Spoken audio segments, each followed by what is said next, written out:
द्वारकामयी hotel जे गणेशपेठच्या हद्दीमध्ये आहे, त्यांना मेलवरती थ्रेट कॉल आला की तुमच्या हॉटेलमध्ये काही ठिकाणी पाईप बॉम्ब लावलेत असं त्यांना थ्रेट कॉल प्राप्त झाला. त्यांनी तात्काळ पोलीस स्टेशनला कळवलं सकाळी 7:45 वाजता. मग आम्ही आमच्या टीम घेऊन BDDSच्या ज्या टीम आहेत त्या टीम या ठिकाणी घेऊन आलो. जे काही इनमेट्स आहेत ह्याच्यामध्ये कुठेही थ्रेट कॉल आल्यानंतर त्याची एक SOP असते. त्या SOP प्रमाणे आम्ही सगळ्या इनमेटला पहिल्यांदा इव्हॅक्युएट केलं, व्यवस्थित ठिकाणी घेतलं आणि आमच्या BDDSच्या टीम ज्या आहेत त्याच्या माध्यमातून आम्ही पूर्ण सर्च करून घेतलेलं आहे. अशा पद्धतीने कुठल्याही संशयास्पद वस्तू या ठिकाणी आम्हाला आढळून आलेली नाही.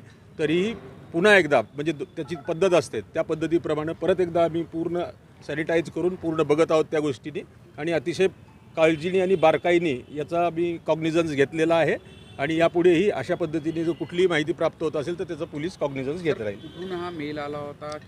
त्याच्या संदर्भात आता आमचं पुढचं जे फर्दर इन्व्हेस्टिगेशन आहे टेक्निकली ते सुरू आहे. सर, देशभरात अशा पद्धतीच्या धमक्या आहेत, त्याचाच एक भाग वाटतो की काही वेगळं वाटतंय की मुद्दाम नाही, प्रायमा पेसी कुठलीही गोष्ट आपण एकदम सिरियस घेऊनच त्यामध्ये बघणं गरजेचं आहे. जरी तो फेक जरी असेल तरी त्या दृष्टीने आम्ही एक सिरियस कॉल आहे या दृष्टीने त्याच्याकडे लक्ष देऊन आहोत.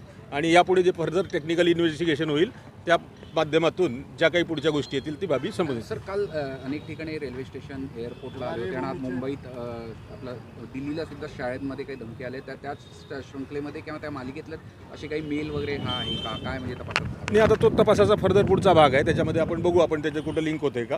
पण प्रायमा बेसी सध्या आम्हाला त्याच्यामध्ये काही दिसत नाही आहे.